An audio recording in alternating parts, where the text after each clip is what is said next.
നമസ്കാരം, ഞാൻ ബൈജു നായർ. നമ്മുടെ ചാനലിലേക്ക് സ്വാഗതം. ഒരു യാത്രയുടെ തുടക്കമാണ്. യാത്ര എന്ന് പറയുന്നത് സ്ഥിരമായി നമ്മൾ ചെയ്തു വന്നിരുന്ന പോലുള്ളൊരു യാത്രയല്ല. ഇതൊരു ഡ്രൈവിംഗ് ഹോളിഡേ ആണ്. തായ്ലൻഡിലുടനീളം വാഹനം ഓടിച്ച് രസിക്കുക എന്നുള്ളതാണ് നമ്മുടെ ലക്ഷ്യം. നിങ്ങൾക്ക് ഓർമ്മയുണ്ടാവും, ഞാൻ ആ വീഡിയോ ചെയ്തത് ഫെയർ ഫ്യൂച്ചർ ട്രാവൽസ് ആൻഡ് വെക്കേഷൻസാണ് ഈ ഒരു ടൂറിൻ്റെ പിന്നിലുള്ളത്. ഞങ്ങളിപ്പോൾ ആകെ 21 പേരാണ് ജോയിൻ ചെയ്യാൻ പോകുന്നത്. പക്ഷേ അതിൽ കുറച്ച് പേർ കൂടി വരാനുണ്ട്. ഇപ്പോൾ നമ്മൾ ഇവിടുന്ന് തായ് എയർവേസിൽ ബാങ്കോക്കിലെത്തുന്നു. ബാങ്കോക്കിൽ നമ്മളെ കാത്ത് വാഹനങ്ങൾ, അത് ടൊയോട്ട ഫോർച്യൂണറുകൾ ഉൾപ്പെടെയുള്ള വാഹനങ്ങളൊക്കെ കിടക്കുന്നു. നമ്മളവിടുന്ന് 10 ദിവസം തായ്ലൻഡ് അക്രോസ് ആഘോഷമായി വാഹനം ഓടിക്കാൻ പോവാണ്. അപ്പോൾ എല്ലാവരും നമുക്ക് വഴിയെ പരിചയപ്പെടാം. കാരണം 10 ദിവസം എല്ലാവരും കൂടെയുണ്ട്. ഇപ്പം തുടക്കം ആയിട്ടേ ഉള്ളൂ. ഇപ്പോൾ നമ്മൾ എയർപോർട്ടിൽ എത്തിയിരിക്കുന്നു. ഇവിടുന്ന് ഇപ്പോൾ തായ് എയർവേസിൽ ചെക്ക് ഇൻ ചെയ്യാൻ പോകുന്നു. അതിനുശേഷം ബാങ്കോക്കിലെ കാഴ്ചകളുമായിട്ട് നമ്മൾ തുടരുന്നതായിരിക്കും വീഡിയോ. അപ്പോൾ എനിക്ക് തോന്നുന്നു, എനിക്ക് കേരളത്തിൽ നിന്ന് മറ്റ് ഒരു ട്രാവൽ ഏജൻസിയും ഇങ്ങനെ ഡ്രൈവിംഗ് ഹോളിഡേ ഇതുവരെ അങ്ങനെ കൊണ്ടുപോയിട്ടില്ല ആരെയും എന്നുള്ളതാണ്. അത് ഏറ്റവും രസകരമായൊരു കാര്യമായിരിക്കും എന്നുള്ള സംശയമില്ല. തുടർന്ന് സൗത്ത് ആഫ്രിക്ക, അതുപോലെ ന്യൂസിലൻഡ് തുടങ്ങിയ രാജ്യങ്ങളിലേക്കൊക്കെ നമ്മൾ ഈ ഒരു ഡ്രൈവിംഗ് ഹോളിഡേയുമായിട്ട് പോകാനാണ് പ്ലാൻ. അതിൻ്റെ തുടക്കമാണ് നമ്മൾ തായ്ലൻഡിൽ ആഘോഷിക്കാൻ പോകുന്നു. അപ്പോൾ എല്ലാവരും റെഡിയല്ലേ? ആഘോഷിക്കല്ലേ? ഓക്കെ, അപ്പോൾ നമ്മൾ ചെക്ക് ഇൻ ചെയ്യാൻ പോകുന്നു. ബൈ.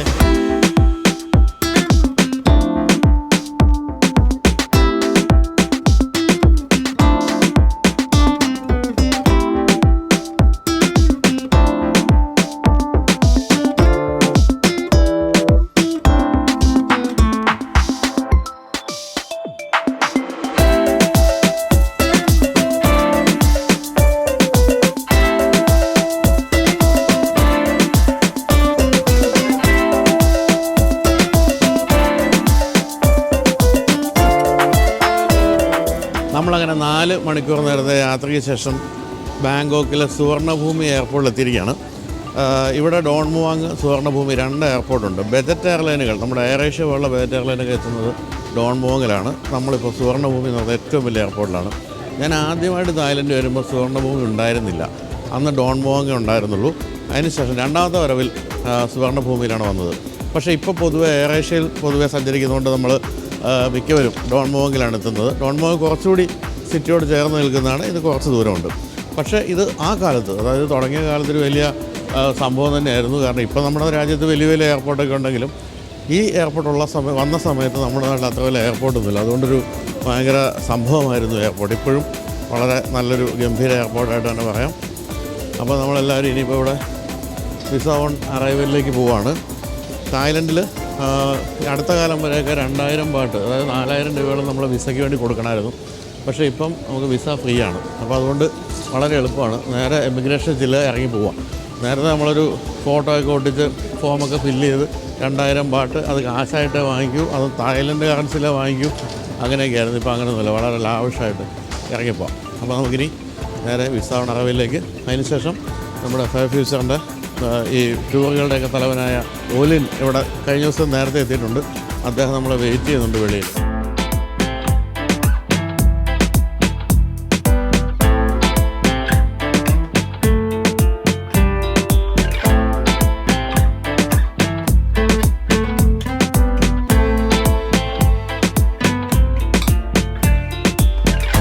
അപ്പോൾ നമ്മുടെ സുവർണഭൂമി എയർപോർട്ട് ഇതാ ഒരു കക്ഷി ഒറ്റയ്ക്ക് ക്ലീൻ ചെയ്യാൻ നടക്കുന്നുണ്ട്. നടുക്ക് അറിയുന്നത് എന്തായിരിക്കും പ്രതികരണം നോക്കട്ടെ. തിരിഞ്ഞു, ഒന്ന് പേടിച്ച് ഞാൻ ഒരു ഇടി വരുമെന്ന് വിചാരിച്ചു. പക്ഷേ ഇല്ല, സംഭവം തിരിഞ്ഞു പോയി. കുറേ നേരമായിട്ട് ഒരേ സ്ഥലം തന്നെ ക്ലീൻ ചെയ്തുകൊണ്ടിരിക്കുക. അതെന്താണെന്ന് മനസ്സിലാകുന്നില്ല. ഇവിടം തന്നെയാണ് കുറേ നേരമായിട്ട് ചെയ്തുകൊണ്ടിരിക്കുന്നത്. നമ്മളിപ്പോൾ അടുത്ത കാലത്ത് സ്പെയിനിൽ പോയപ്പോഴാണെന്ന് തോന്നുന്നു. അവിടുത്തെ ഒരു ഹോട്ടലിൽ മുഴുവൻ സെർവ് ചെയ്യുന്നതും വേസ്റ്റ് പ്ലേറ്റ് എടുക്കുന്നതൊക്കെ ഇദ്ദേഹമാണ്, റോബോട്ടാണ്.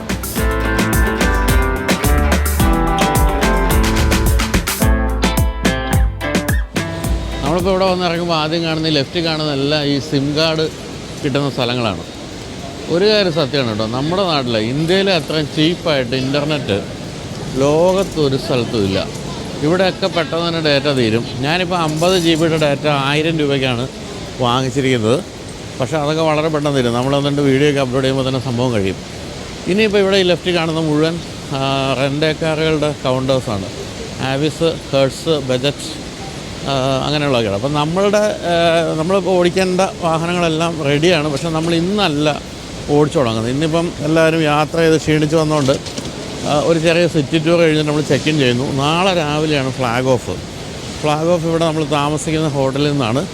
അതിനുശേഷം നമ്മുടെ കൂടെ 10-30 കിലോമീറ്റർ നമ്മൾ പോലീസ് അകമ്പടിയോടുകൂടിയാണ് യാത്ര ചെയ്യാൻ പോകുന്നത്. അങ്ങനെ ഇവരൊരു സന്തോഷം, ഇവിടുത്തെ പോലീസിൻ്റെയൊക്കെ സന്തോഷം. നമ്മളിവിടെ 2 ബൈക്കിലോ ഒരു കാറിലോ ഒക്കെ ആയിട്ട് പോലീസ് കൂടെ കാണുമെന്നാണ് കേൾക്കുന്നത്. അപ്പോൾ എന്നാലും കേരളത്തിൽ നിന്ന് ആദ്യമായിട്ടാണ് ഒരു സെൽഫ് ഡ്രൈവിംഗ് ഹോളിഡേ ആയിട്ട് ഇത്ര ആൾക്കാർ വന്നിരിക്കുന്നത്. ഇതിന് തുടർന്ന് നമുക്ക് പല രാജ്യങ്ങളിലും ഇത് തന്നെ ചെയ്യണം.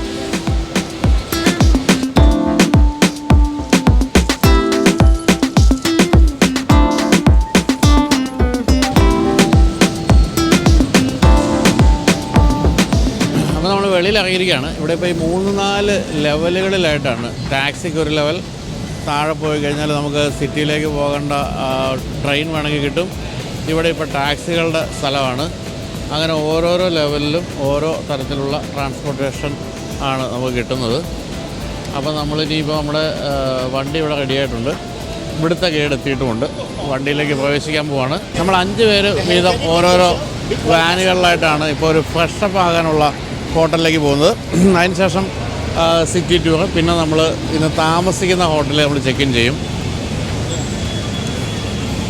അങ്ങനെ കിടന്ന് ഉറങ്ങാനുള്ള ബെഡാന്ന് തോന്നുന്നു വിരിച്ചിട്ടിരിക്കും, നല്ല ഭംഗിയായിട്ട്.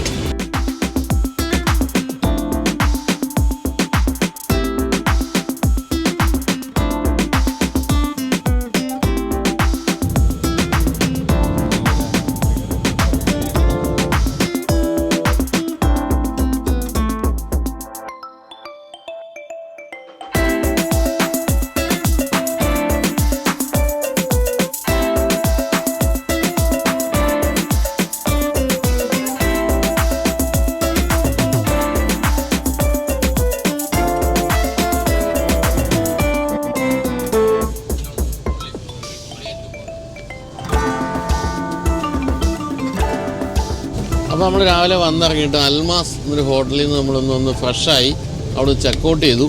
ഇനി വളരെ ഷോർട്ടായിട്ടുള്ളൊരു സിറ്റി സൈറ്റ് സീയിങ് ആണ്. ഇവിടുത്തെ പ്രധാനപ്പെട്ട 2 കാഴ്ചകളെന്ന് പറയുന്നത് ഗ്രാൻഡ് പാലസും അതുപോലെ തന്നെ എമറാൾഡ് ബുദ്ധ ടെമ്പിളും ഒക്കെയാണ്. അതുവഴിയൊക്കെ ഒന്ന് ഓടിപ്പാഞ്ഞ് പോയിട്ട് നമ്മൾ നേരെ നമ്മുടെ നാളെ തൊട്ടുള്ള ഡ്രൈവിന് വേണ്ട വാഹനങ്ങൾ എടുക്കുക എന്നുള്ളതാണ് അടുത്ത പരിപാടി. എല്ലാം സെറ്റാക്കി വെച്ചിരിക്കുകയാണ്. അപ്പോൾ അതുകൂടെ എടുത്തിട്ട് നമ്മൾ വീണ്ടും ഇന്ന് താമസിക്കുന്ന ഹോട്ടലിൽ പോയി ചെക്ക് ഇൻ ചെയ്യുന്നു. അതാണ് പരിപാടി. അപ്പോൾ ഇന്നിപ്പം ബാങ്കോക്കിൻ്റെ എന്താ പറയുക ഹൃദയ ധമനികളിലൂടെ നമ്മൾ ഓടിക്കൊണ്ടിരിക്കുകയാണ്.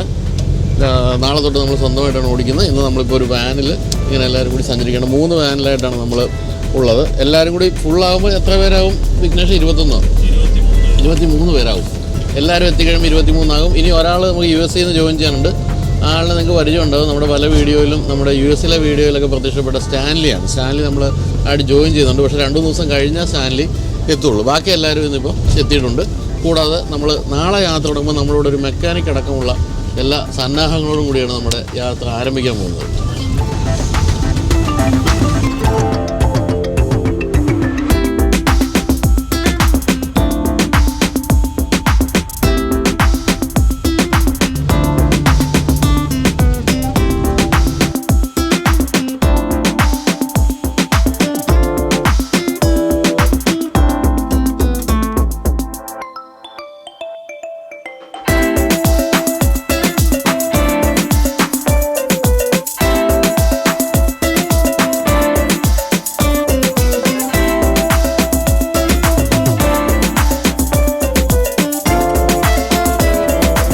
അപ്പോൾ ഈ സിറ്റി സൈറ്റ് സീയിങ്ങിൻ്റെ ഓട്ടപ്രദർശനത്തിൻ്റെ ഭാഗമായിട്ട് നമ്മളിപ്പോൾ വന്ന് നിൽക്കുന്നത് ഇവിടുത്തെ ഏറ്റവും പ്രസിദ്ധമായ ടെമ്പിളിലാണ്. ഇത് 1900-ൽ നിർമ്മിച്ചതാണ്.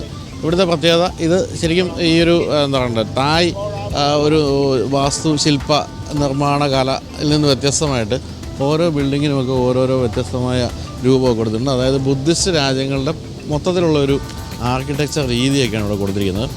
അപ്പോൾ ഇത് നമ്മളൊന്ന് ജസ്റ്റ് ഓടി കാണുന്നേ ഉള്ളൂ, അതുകൊണ്ട് വിശദമായിട്ട് പറയുന്നില്ല. നാളെ നമ്മളുടെ വാഹനം ഓടിച്ചുള്ള ട്രിപ്പിലാണ് നമ്മൾ കൂടുതൽ വിശദമായിട്ട് കാര്യങ്ങളൊക്കെ കാണാൻ പോകുന്നത്. തന്നെയല്ല ഇന്നലെ ഇപ്പോൾ ആരും ഉറങ്ങിയിട്ടില്ലല്ലോ, നൈറ്റ് ഫ്ലൈറ്റ് വന്നുകൊണ്ട് എല്ലാവരും ആകെ ടയേർഡും ഒക്കെയാണ്. എന്തായാലും നമുക്ക് ജസ്റ്റ് കുറച്ച് കാര്യങ്ങളൊക്കെ കണ്ടിട്ട് പോകാം.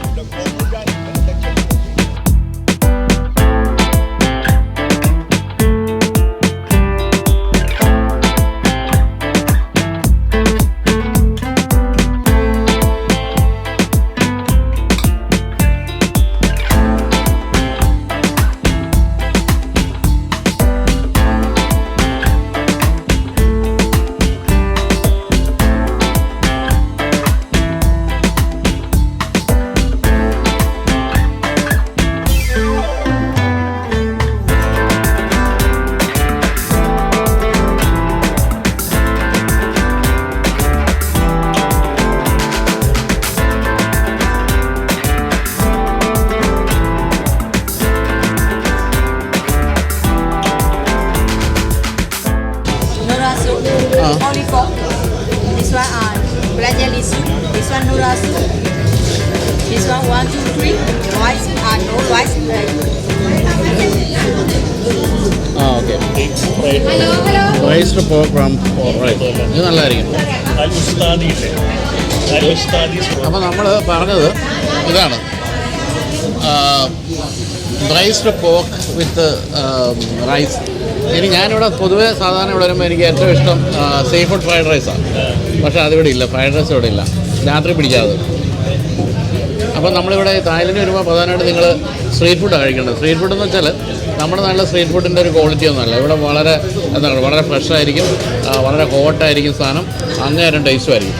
തായ്ലൻഡിൽ ആദ്യമായിട്ട് വരുന്നതോട് എനിക്ക് പറയാനുള്ള മറ്റൊരു കാര്യം, ഇവിടെ വരുമ്പോഴത്തേക്ക് പുഴുങ്ങിയ ആഹാരം കഴിക്കരുത്. വല്ലാത്തൊരു മണമൊക്കെ അടിച്ച് നമുക്ക് കഴിക്കാൻ പറ്റരുത്. പക്ഷേ ഫ്രൈഡ് ഐറ്റംസ് എല്ലാം തന്നെ അടിപൊളിയാണ്.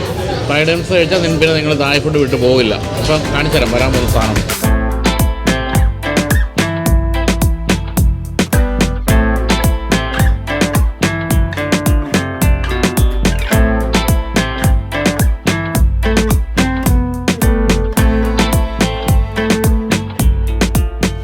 ഇതാണ് നമ്മൾ പറഞ്ഞ ബ്രൈസ്ഡ് പോർക്കും വിത്ത് റൈസ്.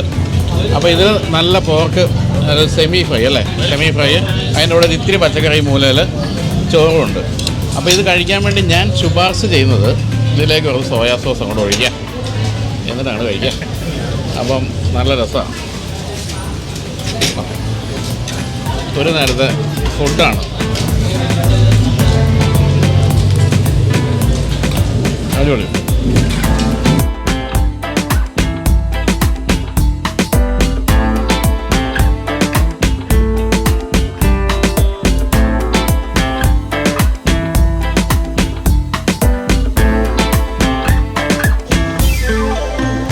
ചിയേഴ്സ്.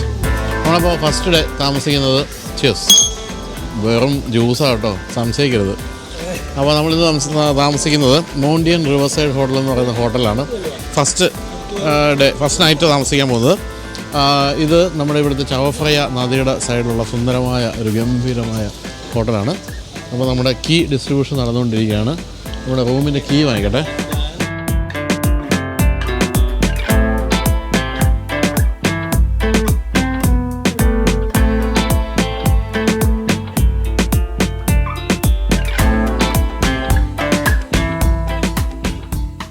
അപ്പോൾ ഇതാണ് നമ്മുടെ റൂം. ഇതൊരു പഴയ ഹോട്ടലാണ്, 30 വർഷം പഴക്കമുണ്ടെങ്കിലും വളരെ ക്ലാസ് സംഭവമാണ്. ഇത് കണ്ടപ്പോൾ നമുക്ക് ഓർമ്മ വന്നത് സോവിയറ്റ് യൂണിയൻ്റെ ഒക്കെ ഭാഗമായിരുന്ന പഴയ രാജ്യങ്ങളിലൊക്കെയുള്ള സോവിയറ്റ് യൂണിയൻ്റെ കാലത്തെ ആ ഒരു എന്താ പറയുക പ്രൗഢഗംഭീരമായ ഹോട്ടലിൻ്റെയൊക്കെ ഒരു രീതിയാണ് ഇതിന്. നന്നായിട്ടുണ്ട്. നമ്മൾ 16ാം നിലയിലാണ് താമസിക്കുന്നത്. അപ്പോൾ ഇനി നമുക്ക് വാഹനം എടുക്കാൻ പോവുകയാണ്. നമ്മുടെ ഫോർച്യൂണർ നാളത്തെ തൊട്ടുള്ള യാത്രയ്ക്കുള്ള ഫോർച്യൂണർ പോയി എടുക്കുന്നു.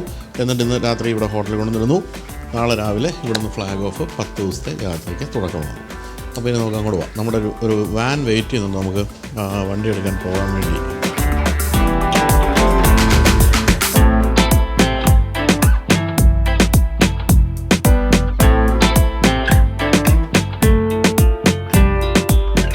ഒരു ബിൽഡിംഗ് ഉണ്ടോ, ഏകദേശം പണി തീരാത്ത രീതിയിൽ ഇരിക്കുന്നു. അത് ശരിക്കും കണ്ടു കഴിഞ്ഞാൽ തോന്നുന്നത് നമ്മുടെ മറ്റേ 9/11 വിമാനം ഇടിച്ചു പൊളിഞ്ഞ ബിൽഡിംഗ് പോലെ ഉണ്ട്. പക്ഷേ സ്റ്റൈലിഷായിട്ട് പണിതിരിക്കുകയാണ്. ഞാൻ പറയുമായിരുന്നു ഒരുപക്ഷെ എൻ്റെ കോൺട്രാക്ടർക്ക് മുഴുവൻ പൈസ കൊടുത്ത് കാണില്ല, നീ ആദ്യം പണി തീർത്തിട്ട് വാ എന്ന് പറഞ്ഞു കാണാൻ സാധ്യതയുണ്ട്. ആ രീതിയിലാണ് അതിൻ്റെ ഒരു ഡിസൈൻ. ശരിക്കും നമ്മൾ കൊതിപ്പിക്കുന്ന രീതിയിലുള്ള എലിവേറ്റഡ് ഹൈവേകളും നല്ല ഗംഭീര റോഡുകളും ഒക്കെയാണ് ഇവിടെ ടൗണിൻ്റെ നടുക്ക് പോലും ഉള്ളത്. അപ്പം താഴത്തെ റോഡുകളിൽ കൂടെ പോകുമ്പോൾ നല്ല തിരക്കും ട്രാഫിക് ബ്ലോക്കും ഉണ്ടെങ്കിൽ എലിവേറ്റഡ് ഹൈവേ കൂടെ പോകുമ്പോൾ അതൊന്നുമില്ല. വളരെ ഗംഭീരമായ യാത്രയാണ്.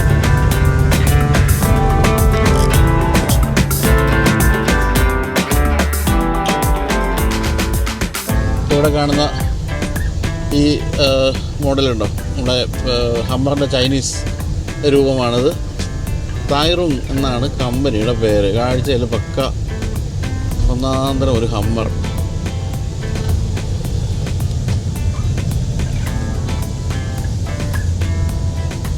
അപ്പോൾ നമ്മുടെ കൂടെയുള്ള ഒരാൾ കുറച്ചും ഒരു കാര്യം പറഞ്ഞു, രസമായിട്ട് തോന്നി. അതായത് ചൈനയുടെ R&D എന്ന് പറഞ്ഞാൽ റിസർച്ച് ആൻഡ് ഡ്യൂപ്ലിക്കേറ്റ് എന്നാണെന്നാണ്. റിസർച്ച് ആൻഡ് ഡെവലപ്മെൻറ്റ് എന്നല്ല, റിസർച്ച് ആൻഡ് ഡ്യൂപ്ലിക്കേറ്റ്. കണ്ടോ, കാഴ്ചയിലൊക്കെ നല്ല രസമുണ്ട്. പക്ക ഹമ്മറിൻ്റെ രൂപം. ടൊയോട്ട ഡയലോഗാ. അലോയ് ടൊയോട്ടയുടെയാണ്. സംഭവം കൊള്ളാതായാലും.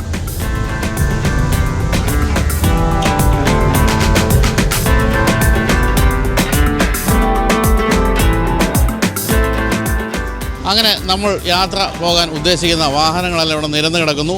ടൊയോട്ട ഫോർച്യൂണറുകളാണ് നിരന്ന് കിടക്കുന്നത്. 6 എണ്ണമുണ്ട്. 1, 2, 3, 4, 5, 6 എണ്ണം. അപ്പോൾ തായ്ലൻഡിൽ നമുക്കിപ്പോൾ ഒന്നും ചെയ്യേണ്ടി വന്നില്ല. കാരണം ഫെയർ ഫ്യൂച്ചർ നമുക്ക് വേണ്ടി വാഹനങ്ങളെല്ലാം റെഡിയാക്കി ഇട്ടിരിക്കുകയാണ്. ആകെ നമ്മൾ ചെയ്യേണ്ടി വരുന്ന ഫ്യൂൽ അടിക്കുക എന്നുള്ള കാര്യം മാത്രമാണ്. അപ്പോൾ തായ്ലൻഡിൽ നമ്മൾ ഇത് ഓടിക്കണമെങ്കിൽ വേണ്ടി വരുന്നത് ഇൻ്റർനാഷണൽ ഡ്രൈവിംഗ് പെർമിറ്റാണ്. ഇത് പലർക്കും അറിഞ്ഞുകൂടെ എങ്ങനെയാണ് എടുക്കുന്നത്. വലിയ ബുദ്ധിമുട്ടൊന്നുമില്ല. ഓൺലൈനിൽ നമുക്ക് അപ്ലൈ ചെയ്യാം. അതായത് നമ്മൾ ഇന്ത്യൻ ലൈസൻസ് ഉണ്ടെങ്കിൽ നമുക്കിത് ഓൺലൈൻ അപ്ലൈ ചെയ്യുകയാണെങ്കിൽ ഇത് നമ്മളുടെ ഏത് RTO ഓഫീസിൽ നിന്നാണോ നിങ്ങൾ ലൈസൻസ് എടുത്തത്. ഇപ്പോൾ കോട്ടയത്ത് നിന്നാണ് ഞാൻ എടുത്തതുകൊണ്ട് കോട്ടയത്തെ RTO ആണ് നമുക്കിത് തരേണ്ടത്. ഇത് അയച്ചു തരണമെന്നാണ് നിയമമെങ്കിലും പലപ്പോഴും പറ്റാറില്ല. കാരണം ഇത് പ്രിൻറ്റ് ചെയ്യുന്ന പേപ്പർ അടക്കം ഉള്ളതൊന്നും കാര്യമായ രീതിയിലൊന്നും ലഭ്യമല്ലാത്തതുകൊണ്ട് പലപ്പോഴും RTOക്ക് ഇത് തരണമെങ്കിൽ അവിടെ ചെന്ന് വാങ്ങിക്കേണ്ടി വരും. ഞാനങ്ങനെ കോട്ടയത്ത് RTO എടുത്ത് പോയി വാങ്ങിച്ചതാണ്. അപ്പോൾ നമ്മളെപ്പോഴും തായ്ലൻഡിൽ വാഹനം ഓടിക്കുമ്പോൾ ഇൻ്റർനാഷണൽ ഡ്രൈവിംഗ് പെർമിറ്റും അതോടൊപ്പം തന്നെ നമ്മുടെ പാസ്പോർട്ടും കൊണ്ടുനടന്നാൽ മതി. മറ്റ് യാതൊരു കാര്യങ്ങളുമില്ല. സുഖമായിട്ട് ഓടിച്ച് നടക്കാം. തന്നെ ഇത് റൈറ്റ് ഹാൻഡ് ഡ്രൈവ് ആയതുകൊണ്ട് ഇന്ത്യയിൽ ഓടിക്കുന്ന പോലെ തന്നെ ഓടിക്കാം. പിന്നെ ഇന്ത്യയിലെ പോലെ ആക്രാന്തം പിടിച്ച ഓടിക്കലൊന്നും ഇല്ലാത്തതുകൊണ്ട് സുഖമായിട്ട് നമുക്ക് ഓടിക്കാൻ സാധിക്കും. അപ്പോൾ നമ്മളിനി 10 ദിവസം നമ്മുടെ സന്തത സഹചാരിയാകാൻ പോകുന്നത് ഈ ഒരു ടൊയോട്ട ഫോർച്യൂണറാണ്. അപ്പോൾ ഇന്നിപ്പോൾ പ്രത്യേകിച്ച് കാര്യങ്ങളൊന്നുമില്ല. നമ്മൾ ഈ വാഹനം എടുത്തുകൊണ്ട് നേരെ ഹോട്ടലിൽ പോകുന്നു. ഇന്ന് റെസ്റ്റാണ്. ഇന്നലെ ആരും ഉറങ്ങിയിട്ടില്ലല്ലോ. എന്നിട്ട് രാവിലെ നമ്മൾ ഫ്ലാഗ് ഓഫാണ്. നമ്മൾ നാളെ പോകുന്നത് ഹുവാഹിൻ എന്ന് പറയുന്ന വളരെ പ്രസിദ്ധമായ ഇവിടുത്തെ ഒരു ബീച്ച് ഏരിയയിലേക്കാണ്. ഒരു ബീച്ച് സൈഡ് ഒരു സിറ്റിയാണിത്. അവിടേക്കാണ് നാളത്തെ യാത്ര. അപ്പോൾ ശ്യാമേ തുടങ്ങല്ലേ? 10 ദിവസം നീളുന്ന തായ്ലൻഡിലെ ഡ്രൈവിംഗ് ഹോളിഡേ, സെൽഫ് ഡ്രൈവിംഗ് ഹോളിഡേക്ക് തുടക്കമാവുകയാണ്. അപ്പോൾ നമ്മുടെ വണ്ടി ഏതാണെന്ന് നോക്കാം. ഇതിലേത് വണ്ടിയാണ് നമുക്ക് അലോട്ട് ചെയ്തിരിക്കുന്നത് നോക്കാം. അപ്പോൾ നമ്മുടെ കീ കിട്ടിക്കഴിഞ്ഞു. 10 ദിവസത്തേക്കുള്ള നമ്മുടെ ഫോർച്യൂണർ ഇതാണ്. 9207. നല്ല മിൻറ്റ് കണ്ടീഷനിലാണ് തരുന്നത് കേട്ടോ. ഒരു പൊടി പോലും ഉണ്ടാകില്ല. ഇത് ഫുൾ ടാങ്ക് ഫ്യൂവൽ അടിച്ച ഡീസൽ അടിച്ചാണ് തരുന്നത്. തിരിച്ചു കൊണ്ടേ കൊടുക്കുമ്പോഴും ഫുൾ ടാങ്ക് അടിച്ചാൽ കൊടുത്താൽ മതി. കൂടാതെ കൺഫ്യൂഷനൊന്നുമുള്ള കാര്യങ്ങളൊന്നുമില്ല. ഓട്ടോമാറ്റിക്കാണ്. നല്ല ഗംഭീരമായ സംഭവം. ഒറ്റ പ്രശ്നമുള്ളൂ കേട്ടോ. ഇതിന് സൺറൂഫ് ഇല്ല. സൺറൂഫ് ഇല്ലാത്ത വാഹനങ്ങൾ ഓടിക്കരുതെന്ന് വീട്ടിൽ നിന്ന് പറഞ്ഞു വിട്ടത്. പക്ഷേ വേറെ മാർഗ്ഗമൊന്നുമില്ല. നല്ല വലിയ സ്ക്രീനും കാര്യങ്ങളും എല്ലാം കൊടുത്തിട്ടുണ്ട്. ഫുൾ ബ്ലാക്ക് ഇൻറ്റീരിയർ ഉണ്ട്. ഓട്ടോമാറ്റിക്കാണ്. നമുക്കതാ ഇലക്ട്രിക്കലി അഡ്ജസ്റ്റബിൾ സീറ്റുണ്ട്. പവർ മോഡുകൾ ഇക്കോ പോലുള്ള കാര്യങ്ങളും ഇക്കോ പവർ മോഡൊക്കെ കൊടുത്തിട്ടുണ്ട്. പിന്നെ അറിയാമല്ലോ ടൊയോട്ട ആയതുകൊണ്ട് തന്നെ മറ്റ് പ്രശ്നങ്ങളൊന്നുമില്ല. നമ്മൾ വഴിയിലൊക്കെ പൊളിച്ചടുക്കി അങ്ങനെയൊന്നും അല്ല കേട്ടോ. വളരെ സൂക്ഷിച്ച് നമ്മൾ ഓടിക്കാൻ പോവുകയാണ്. എന്തായാലും വളരെ എക്സൈറ്റഡ് ആണ്. കാരണം ഞാൻ പലതവണ തായ്ലൻഡിൽ അങ്ങോട്ടും ഇങ്ങോട്ടൊക്കെ ഓടിച്ചിട്ടുണ്ട്. ഇഷ്ടംപോലെ ഓടിച്ചിട്ടുണ്ട്. പക്ഷേ അത് പല വണ്ടികളൊക്കെ ആയിരുന്നു. ഇപ്പോൾ ഒരൊറ്റ വണ്ടിയിലാണ് നമ്മൾ 10 ദിവസം നീളുന്ന യാത്ര ആരംഭിക്കാൻ പോകുന്നത്.